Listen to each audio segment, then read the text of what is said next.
It's what they want is very clear. They want Islamic Emirate, their own perception of Islamic Emirate, their own interpretation of Islam, and their own way of governance, which they think that a few scholars, religious clerics or mullahs should get together and appoint the Emir, like the Emir which is existing today. And the Emir is the one which is for lifetime, sort of lifetime job, and according to their belief, an Emir either if you go bipolic or mad or crazy, or if he dies, then that's a different thing. Otherwise, he will stay as Emir forever. And then the rights of citizens are completely ignored.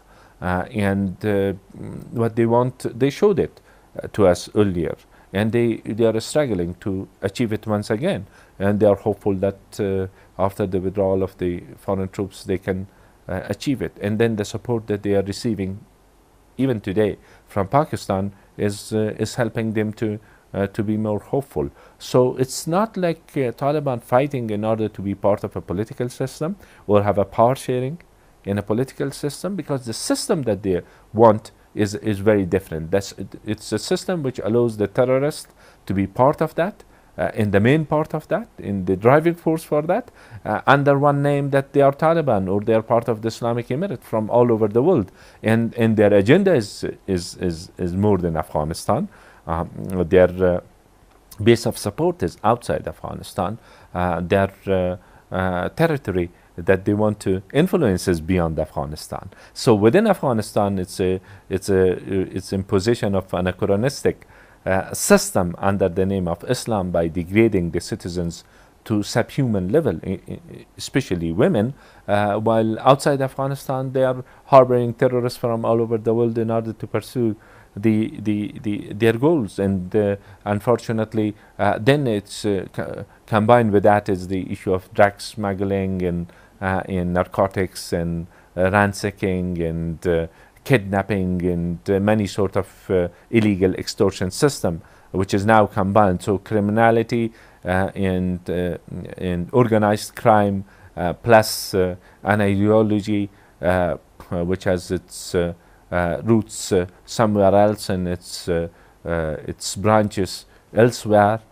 So they want to plague the country once again with that. So this is where the sticking point comes.